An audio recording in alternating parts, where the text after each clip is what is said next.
Saudara sekalian, selamat sore. Izinkan saya menyampaikan keputusan Menko Polhukam selaku Ketua Komite TPPU, singkatannya Ketua Komite TPPU Tindak Pidana Pencucian Uang, tentang Satuan Tugas Supervisi dan Evaluasi Penanganan Laporan Hasil Analisis, Laporan Hasil Pemeriksaan, dan Informasi Dugaan Tindak Pidana Pencucian Uang. Jadi sesuai dengan hasil rapat Komite TPPU tanggal 10 April tahun 2023, ya, keputusan hasil rapat TPPU tanggal 10 April 2023 yang kemudian disampaikan kepada DPR melalui rapat dengar pendapat di Komisi 3 DPR RI tanggal 11 April 2023, maka saya sampaikan bahwa hari ini pemerintah telah membentuk Satgas dimaksud, yaitu Satgas tentang dugaan tindak pidana pencucian uang, yang pada pokoknya saya membacakan dari keputusannya agak panjang ini 4 butir saja. Butir keempat, Satgas TPPU terdiri atas tim pengarah, tim pelaksana, dan kelompok kerja. Tim pengarah terdiri dari 3 orang pimpinan Komite TPPU, yaitu Menteri Koordinator Bidang Politik, Hukum, dan Keamanan selaku Ketua Komite TPPU, Menteri Koordinator Bidang Perekonomian selaku Wakil Ketua Komite TPPU, dan Kepala Pusat Pelaporan dan Analisis Transaksi Keuangan selaku Sekretaris merangkap anggota Komite TPPU.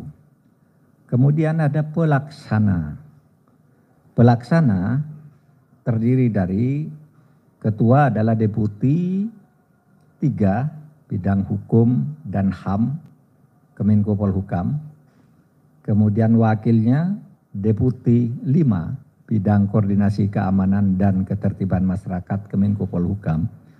Sekretaris adalah Direktur Analisis dan Pemeriksaan 1 PPATK.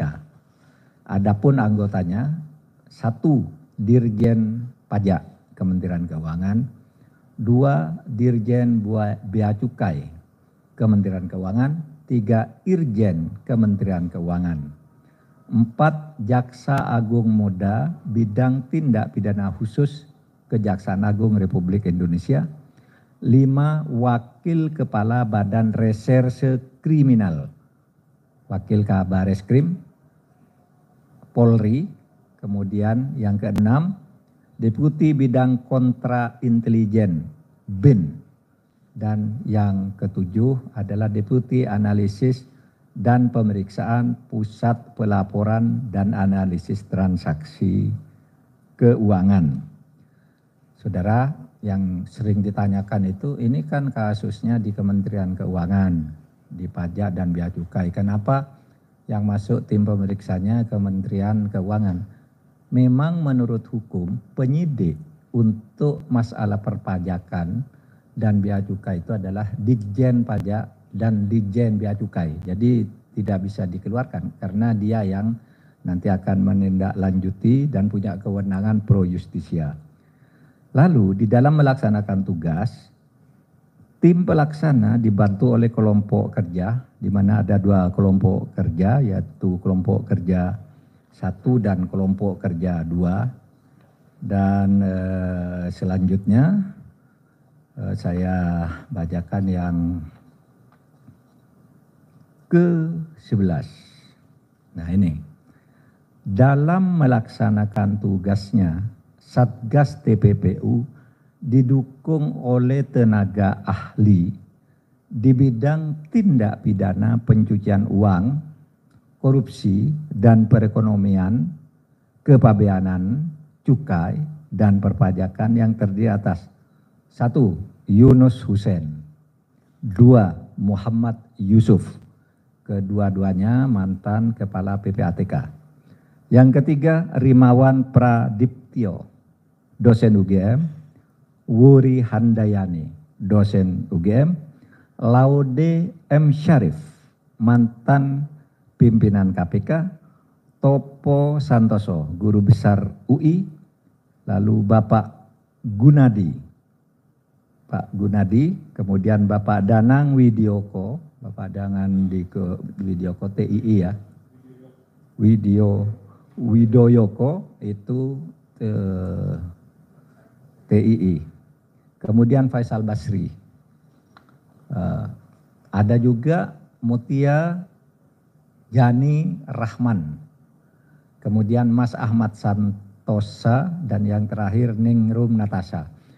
Jadi ada 12 itu tenaga ahli yang akan ikut di dalam menangani dugaan tindak pidana pencucian uang ini, tetapi tenaga ahli ini karena bukan penyidik berdasar undang-undang, maka dia tidak langsung masuk ke kasus, tetapi dia memberikan masukan-masukan, tidak pada entitasnya, tetapi nanti akan menjadi konsultan dan sebagainya kalau ada masalah-masalah yang menjadi atau perlu perhatian khusus. Itu saja pengumuman saya sebagai tindak lanjut yang sudah dibicarakan antara Kemenko Polhukam, Kemenko Keuangan, Kemenko, Kementerian Keuangan dan PPATK setelah Lebaran, dan ini hasilnya tadi sudah saya umumkan. Naskah lengkap nanti akan disiapkan oleh sekretariat. Cukup, makasih.